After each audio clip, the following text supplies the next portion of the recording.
Welcome to Deciphering Growth, the show that explores mental health from every angle. We bring you conversations with personal opinions, stories, and practical tips.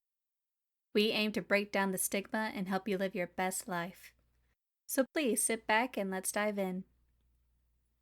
Before we begin, we want to remind our listeners that this podcast represents the opinions of Tiffany Graves, Eric Stone, and the show's guests. The content provided is for informational purposes only and should not be considered medical advice. Please consult a healthcare professional for any medical questions. The views and opinions expressed are our own and do not represent those of our workplaces. Listening, reading, emailing, or interacting on social media with our content does not establish a doctor-patient relationship.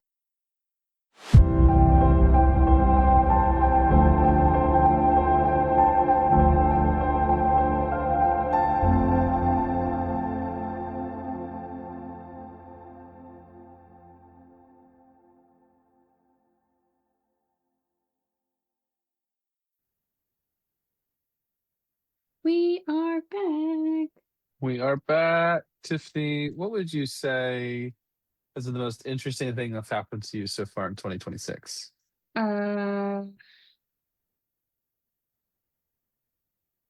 Good question. I'm not really sure. Most interesting thing.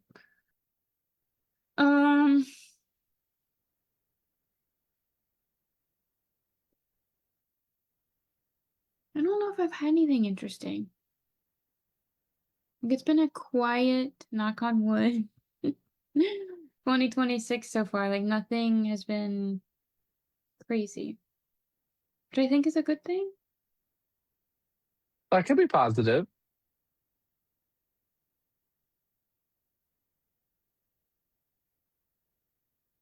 Well, for today, then, we are going to talk a little bit more about different types of trauma. But today, I want to just give our trigger warning that we will be getting into process addiction. So, for those of you who may not be familiar, we'll be talking about gambling today, shopping, video games, really a lot of different things. So we just want to give a heads up. So that doesn't mean if you're dealing with something like this, you can't listen to this. Like, feel free. It's just we do want you not to be like caught off guard. We will be going through a few different situations that I'm sure will be triggering or activating for people. So we just want to give this disclaimer. If you're not in a place for that, absolutely no problem. Join us next time. But just want that disclaimer before we get going. Yes. #trigger warning.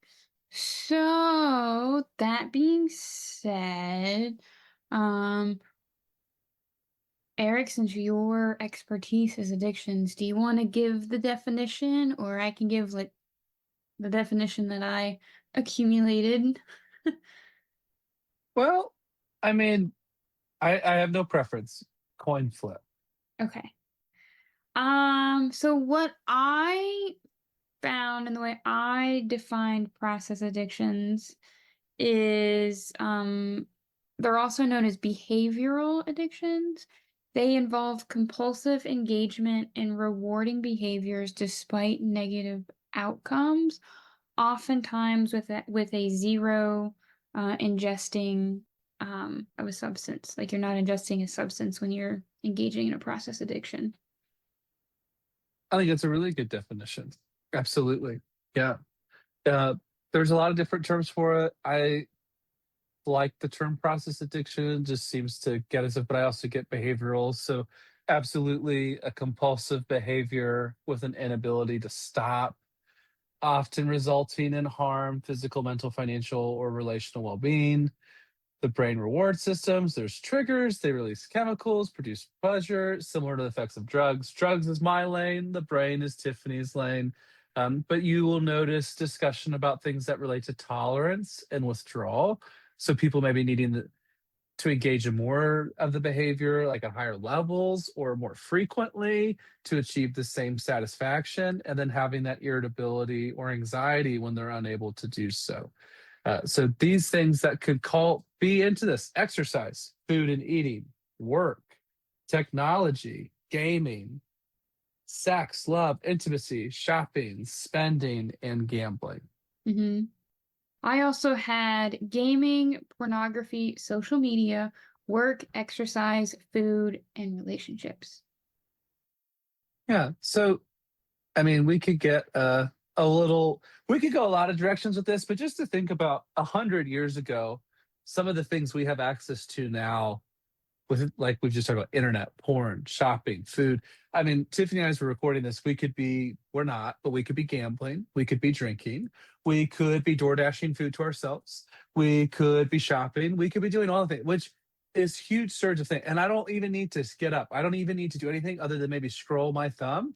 But to be honest, we could do this with just our voice. Like we could be getting our smart AI Alexa or Siri. I'm trying not to trigger everybody's phone if like by saying that, but saying those things, we could order something just for. So the speed is one of the things I just like to point out. The speed you could develop an issue with this, the speed that you could do something with this, it's very quickly. Um, Obviously, you got to eat and working, exercise a little different, but even work, if we go into that for just a second, you could be listening to this, having Microsoft Teams going while you're in another meeting, while you're going to another thing. Like there is so much that can happen that there's just a speed, I think, of our society, Western culture in America that tends to push some individuals into this direction. And some folks don't even realize that that may be what they're experiencing. So, Tiffany, I don't want to take all the fun things to talk about or the juicy pieces. So, what do you have to maybe throw in here? So I have kind of like the core button system to focus on is that process addictions aren't about willpower. It's about the reward circuit. Um and a lot of big words, but essentially what's happening is that there is a cue that appears, whether it's a notification, stress, boredom, loneliness. Dopamine then spikes in anticipation. Then that behavior happens, whatever that process addiction is. You get temporary relief or reward, and the brain ends up encoding that as, oh, this solved the cue that appeared, so I'm going to keep doing this. Over time, it becomes the cue becomes more powerful than the reward. You end up developing tolerance, and ultimately your prefrontal cortex weakens in its inhibitory control to keep you from engaging in the cycle. And oftentimes, the process addiction isn't so much about liking something. It's about learning. It's more of your brain wanting to like learn how to do something well. Wow. Well said, Tiffany. I think a question people could be having is like, who suffers from these? It can be absolutely anyone. I am really passionate about those struggling with problem gambling. So one thing I just want to say that I think needs to be said, it's not really a trigger warning, is that if you gamble at all, shop at all, exercise at all, work at all, that's not what we're talking about. So just to be very clear, like we're talking about like a compulsive level, like a high level where it is like problematic. So we are not trying to say if you've ever been to a casino, if you've ever shopped online, you've ever looked at porn, that you have one of these. That is not what we were saying. So just to be very clear, because I think sometimes when we talk about stuff like this, people are like, oh my God, I don't know if you remember this, Tiffany, reading the DSM for the first time. It's like, oh my God, I have all these. Now, like that's just like kind of very common. We hear about something, we're like, oh my gosh, am I in this? So one thing I want to throw out though is that from the National Council on Problem Gambling, there is an estimated 4 to 6 million people in the United States that struggle with gambling. So if we're just talking just about gambling for just a moment, um, we're getting into some things, right? Like depending on like the modality. So if someone is like having problem gambling with like slot machines, like there's a lot of things that feed that. We could talk about all the distortions with like the near miss where it's, oh, I was so close, let me try again. Oh, I had 4 of the 5. Oh no, the lights, the sounds, there's so much, right, that could try to go. But something that is happening is like the speed of things is very quickly. So even the casinos, whether it's in person, online, like they look at the speed it takes to go through. The faster that you can play, the faster they can make money. So that's true for betting, gambling. Yeah, go ahead, Tiffany. I just think that's crazy. The fact that evaluating things on that level, like how fast can we make it go so that like it's almost making it so fast that you're not even aware that like something is happening. Yeah, I mean, if you've ever been to a casino, I have, I have not. professionally and just personally. I mean, the speed of the decks. I mean, that one of the things if you're playing a table game with like cards, for example, they're seeing how long it's taking the dealer just to shuffle a deck and hand things out. That in itself. Um, so why am I talking about this? Because you could see the tolerance for people, the speed at which someone could develop a problem. It can go very, very quickly, especially when we're talking about phones. A lot of the things we're talking about with this can be done through the phone. So, for example, you could DoorDash so many things to yourself. You could add so many things for shopping. You could look up so many different things for pornography, spend as much time. Video game. I mean, so there's so much of this that you can do without really having to exert much effort at all. It's right there. Hmm. Barriers. You don't have Yeah. to go anywhere in person to gamble anymore. That reminds me, have you seen those I'm sure they're on TikTok, Facebook, everywhere, but those like little like solitaire cash or whatever that cash is where they're like play now and you get instant cash. Um Oh no, I have not seen that. yeah, I feel like there's a lot of targeted ads about trying to like pull you in regarding that. But a comparison for those of you who may or may not have ever been to a casino and you potentially play a lot of video games or even TikTok scrolling. In video games, oftentimes it's the loot boxes where it's like, hey, just 200 coins, you can open this loot box and potentially get a really cool skin. And before you know it, you're like spending money on loot boxes trying to get really cool exclusive skins that maybe you can't buy outside of that. And that can start that process addiction as well.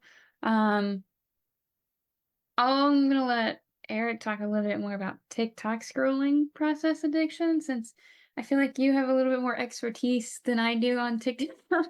Are we talking personal or professional? A little bit of Yeah. both. Yeah, that's a little bit. I was like, wow, Tiffany's calling me out and we are live. Yeah, I mean, social media is definitely something like, it can get in. I mean, as we're talking about, there's gaming, there's videos. I mean, we talk a lot about this, the algorithms and things that we're engaging with. But, to this point, though, a lot of these process addictions are going to be present in like advertisements. So whether that is pornography, whether that's gambling, whether it's shopping, I mean, there are so many things to pull you in. So yeah, I mean, TikTok Shop. Um, there's even different types of gambling. I want to explain what it is because I think the name may not make sense to people, but like where you're watching someone on live and you're bidding or even placing bets on what they're going to open. So it could be like, okay, mystery package from Lululemon, I bet it's tights. And you can stake these tokens or coins or a very other common scenario is like people opening player packs. So whether it's like football cards, baseball cards, and betting on the pack or bidding live as people are opening. So there's just so many things that can be gambling that don't have to be officially labeled. So, whether that's church bingo to lotto tickets to loot crates. I mean, we're talking about video games, so maybe we can connect these for a second, Tiffany, about like skin betting. Have you heard of this? Okay, Okay. so is this the one where like well, funny enough happened to my partner where like I don't know if it's the same or maybe just related in the field. Like his account was hacked. He could never recover it because he had a skin that was like super high value, and this person like got it and stole it and like sold it and everything of this nature. And I'm like, this is insane that like digital things are worth so much that people are willing to hack other people's accounts. So that is the vein. So people can bet these rare skins that do have a value. And so just for those listening, because like this is newer to me. So I'm gonna just acknowledge this is a kind of on the growth edge for me understanding. But like we're talking about thousands of dollars. We're not talking 10, 20, maybe 100. Like It's a we're lot. talking $2,500 for some of these rare items and skins. So skin betting is in the game, you getting these rare items and betting them on outcomes. So that could be the Super Bowl. It could be, I think this live streamer will do this. And then like with no mistake, like you bet it, you lose it. So there's so much stuff like that now that it's like, whoa, like, whoa, like what do we do? So I just think there's so many things that can get to our brain. And so we just have to be very mindful of like what we're consuming. Um, there is this idea that gambling is fun, light, painless. I mean, really any of these things like shopping, whether it's a shopping spree, eating, like, but they all come with like a cost. So we just have to kind of understand that, like, where are we getting the information from? So like for example, something I have observed for people who go in person, this is more of an in-person gambling thing. They're very lonely and they're using the time spent at the casino to find meaning, to find connection. There's staff that know them, they have a purpose, they have things to do. Um, it's just so it's not judging, it's just understanding the risk of folks who are looking for different outlets or things. So, I mean, even just the way this is labeled. So, there is something called Kalashi, and that is like a Oh, wait. speculative Velocity? Kalashi. Have you heard of this? I have not heard of this. Please educate me. So, it is a so Kalshi is an app. I need to say it right before I go. So Kalshi is an app that talks about trading. So they call it trades. So I'm not gonna use that word though, because Or it's is really this not. like Bitcoin like world, or is this something totally different? No, this is like betting. So this is where I'm frustrated. So let me just check my. So officially, it is a speculative market investment. So you're buying stocks like options but the options are on, do the Seahawks win the Super Bowl? So So these are speculations. yeah, it's speculative prediction market, and it's regulated by the FTC. Wait, you're kidding me. No, it's not labeled gambling, even though it is on sports matchups, Oscar wins, hurricane strength. It's like, Wow. and this is important why it's not gambling or betting, is athletes can have endorsements with these organizations, even though people are putting it. It's so twisted, Tiffany. We don't even have enough time to like get This into is it, but I like gotta thi- get the name right. Kalshi. this is like I'm gonna throw some people under the bus, and this might trigger some people, but this is like people calling themselves wellness coaches and trying to be therapists, and they're like, "Well, I can do it," and I'm like, "But it's not So ethical." no, but I want to give an example of how the advertisement for this work, and I just find it kind of interesting that, like, for folks who are, again, like, I want to be specific, so I'm not trying to trigger anyone, but I want to give an example of what a call sheet commercial is. So on my TikTok, I'm scrolling. Now, I have to acknowledge though, my algorithm's very skewed, guys, because I do watch these ads and I do click up stuff when I go to the problem gambling conference and I'm going to things and I look up the stuff. So like my algorithm's going to send me more of these. So like I don't want to say, oh, this is so common, I'll be pricing it. But these call sheet ads are legitimately saying it's a chance to earn a side income. And like one of the videos that I see a lot is this young woman and she says, my call sheet, I predicted the Oscars right, and my call sheet just became my coffee money for the month, something like that. So So is it it's like labeled, 100, 200? Like, I don't know what. I don't drink coffee, so I'm like, what's an appropriate amount of coffee money are we talking about? well, to your point, Tiffany, I think they picked that because one can put that money where they would like. So I guess it depends how often someone's going. But Okay. this is the thing. You can win big, lose big. Just depends on what you're going to do. But the thing that's kind of interesting is that people could think they're doing that and it's an investment. And technically the government would say, you're investing. That's investment. Buying a contract on something that you think. Like the I mean, Oscars. I guess I can see how it's an investment. Like you're sinking money into something, but like, Well, then let's go with that. If it's just sinking money into something, what if I go to the casino tonight and spend? We record this on a Friday, so if I go to the casino tonight and drop $3,000, did I invest in myself for my entertainment? or did I just spend $3,000? Um, see, this is why the external process addiction. As someone who's outside, I could weigh the argument in terms of like, if you enjoy it, yeah, sure, we could argue that it's a $3,000 investment and you're like fun. But Yeah. also So like, maybe the investment in self, like I'm paying for self-help classes. But if we're talking like a financial investment, I don't know if that's what this is. And so there's a push of like this should be regulated like gambling, and then they have restrictions on how they can advertise and what they can say and not say. But it's a huge problem. And so one of the reasons I wanted to talk about this is like I did just go to the Ohio Problem Gambling Conference, and here's some of the things I learned at this conference that relates to this. Even though the legal age to gamble is very high, higher than wait, what is it? what do you think it is, Tiffany? I would assume it was like 18, the same like. It's 21, just like alcohol Okay. in Ohio. Okay. See, Maybe somewhere clearly I'm different. giving minors even more fun than they deserve.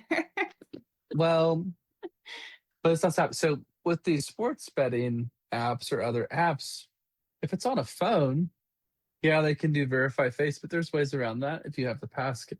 So underage sports gambling is happening right now. It's a known problem, even though there's all these barriers and verification and scan an ID.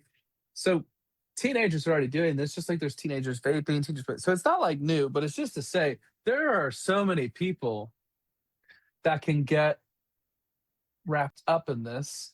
And so I think one of the things when we talk about this, like we don't even have like a set name for it, right? So we can call it behavioral addiction, we can call it process addiction. Like there's not a set name, and not everyone's aware of them, Especially if you talk about like work culture. Like there could even be a value in like, wow, look at like how dedicated this person is. Look what they're willing to do. But like it could be a process addiction, or wow, it's all so nice what you do, or oh wow, like you're so fit, or oh what so much stuff. Oh wow, their social media is so good. So I just think we have to be really careful that like it can look really positive on the surface, Mhm. but it can really just swallow people up very quickly. And so it's just something to be really mindful. So again, when we're talking about gambling, shopping, sex, internet activity, video games, eating, working, exercise, none of those things are evil. It's just being aware that you can have a problematic relationship interaction with those things, and like that can happen very quickly. And what I mean by quickly is like this could be a few weeks to get into a problematic place.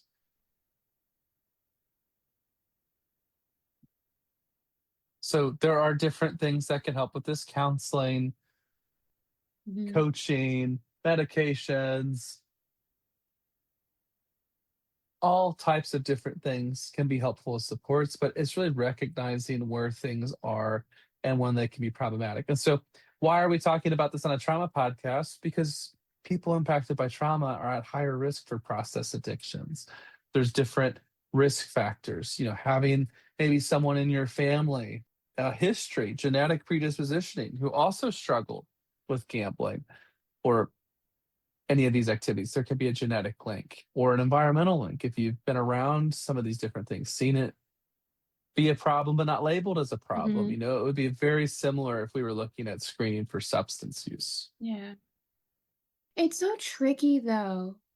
Like how they like manage to get around like not labeling it as gambling, but yet it is gambling or like a process addiction in of itself, and that it's so crazy. So crazy. But also the other thing that like really is I find fascinating as I was doing research about process addictions um is that I know we've talked about how sometimes brains like predictability and they like certainty. In process addictions, though, they deliver unpredictable rewards. So there's a variable reinforcement schedule. There's very fast dopamine spikes, as Eric was mentioning, like things they want to be fast. They're super, super easy to be accessible all the time. Um, and that's what your brain likes. It likes that like hope, that little seed, that little dopamine burst of like, oh man, like I can like I might just get another fix here in a minute. Like, I might just win big and that's going to feel good.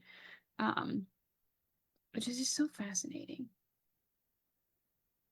It's fascinating, but it's also kind of disturbing that, like, It essentially so these is. people know how to manipulate your brain in a way that keeps you, like, spending money and, like, on some level can get people to a point of, like, ruining their lives. Wow. Crazy. And it can happen just so quickly, can it? It can. That being said, I have a little bit about trauma and process addictions. Ooh, go Um, girl. So this is where we talk about how chronic stress can alter your brain system. I don't wanna get too into the weeds, but essentially when someone has trauma, your baseline nervous system is already dysregulated. Your behaviors become regulation strategies. And oftentimes these process addictions can end up becoming a coping skill or coping mechanisms. So oftentimes process addictions are attempts at nervous system regulations. So gaming may regulate a sense of powerlessness, social isolation, achievement deficits. Shopping addictions might regulate shame, identity insecurity, emotional numbness. Pornography can regulate attachment wounds, rejection sensitivity, and performance anxiety, just to name a few. Um, and this can make them harder to identify. Unlike substances, you cannot abstain from life. You can't eliminate all screens. You can't eliminate all shopping centers. You can't avoid food. You can't, not Mm, engage in like culture. You can't not work out. Like, it's all around us. Process addictions are often rewarded by society before they are like punished. wow. Yeah. Wow. Yeah, it's something I can go on and on about, so I'm trying not to go too far into one That's what we're thing. here to. Well, there's so many different layers to this, so I think it can get like really overwhelming. But just I think being on the lookout for, what is that interaction like for you with something? Like, is it costing you something? Is it impacting your relationships, your work, your financial health, physical health? Just kind of evaluating and being kind of honest and maybe listening to those around you because an impacted relationship is something to keep an eye out on. But yeah, we just want people to be aware, be mindful. These things are going to exist, they're not going to stop existing. So we just need to be aware of how do we protect ourselves and how do we manage this. So there's nothing wrong with enjoying any of these things. It's just being mindful of how are you interacting with this. Mm-hmm.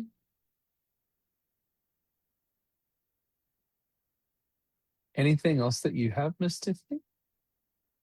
Um, so let's see. I don't want to go too far, but the other thing that I found interesting is the prefrontal cortex fatigue factor. And this is when someone says, I don't know why I keep doing it. Um, it often happens because of a prefrontal cortex inhibitory control, stress overload, sleep deprivation, decision fatigue, extreme stress. Oftentimes, the brain shifts from executive functioning into habit, um, like habits that we form that are comfortable. And we end up going in survival mode, and that can, sometimes unfortunately, create a shame loop. So the neuroscience of shame is that it activates a threat circuit, increases your cortisol, that decreases prefrontal cortex functioning, and then it increases an urge to regulate. So we have behavior, shame, stress, and then behavior again. And that just repeats itself, which makes breaking process addiction requiring us to also break that shame cycle as well. That being said, we do have our wonderful neuroplasticity. So there's hope we can rewire the brain.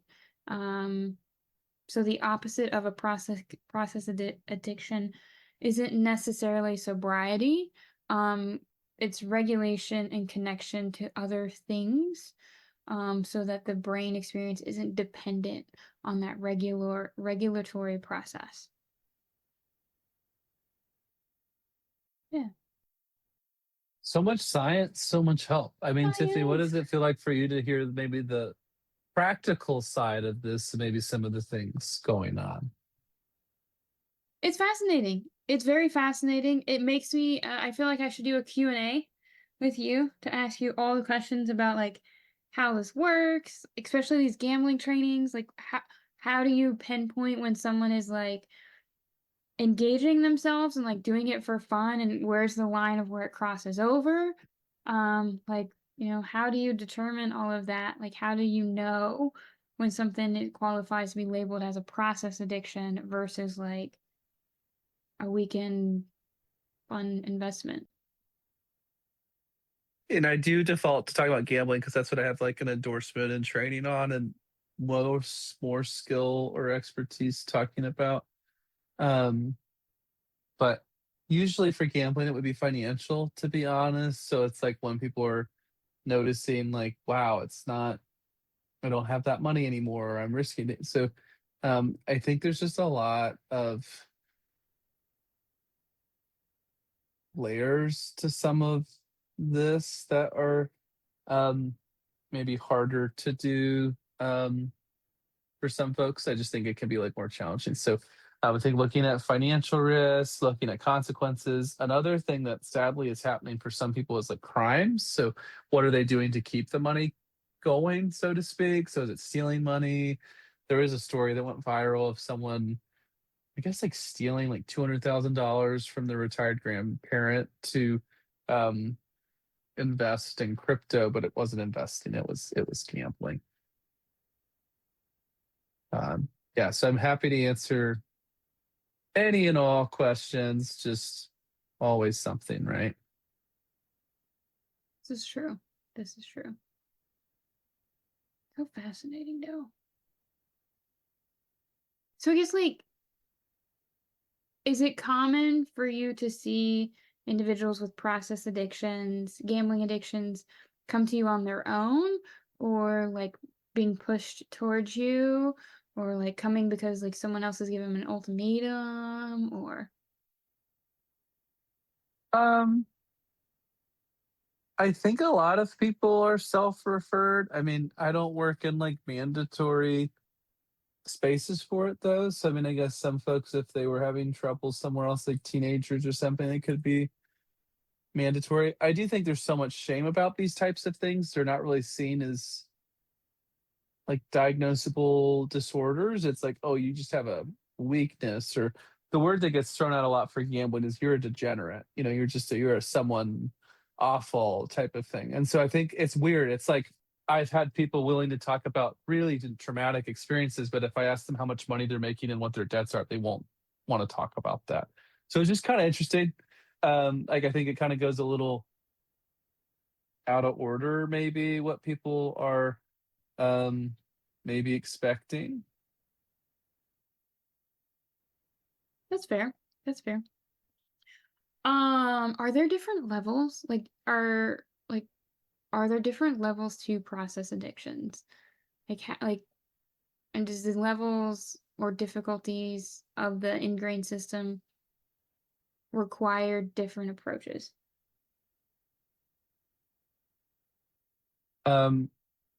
Yes, it does require different approaches. I think it depends on like what someone's struggling with. So, like for example, if it's on the phone that someone's struggling with, like that's a little more challenging because most people aren't going to give up their phone. If it's something like in person or different locations, like that's a little bit easier. Uh, but no, I mean it's in this world in Ohio. I mean, you really can't go anywhere and not see it. I mean, they have even like little betting machines. You can go to Kroger, place a bet, not just talking about like lotto tickets. Like literally go to a machine and place a different bet. Yeah, it's I don't think widely understood. So there's a lot of different things going on these days. Mm-hmm. That's fair. Well, do you have any other insights for us today? Not today. I need to go back to the drawing board, I think, and think about some of the different options because I feel like I'm just too all over today. That is a-okay. Well, the way I want to leave everyone with is recognizing that process addictions are not moral failures. They're nervous systems just trying to survive and regulate. But sometimes survival strategies that once protected us can become cages. Growth ultimately begins when we try to understand the brain and then compassionately teach it something new. Thanks for being here, guys.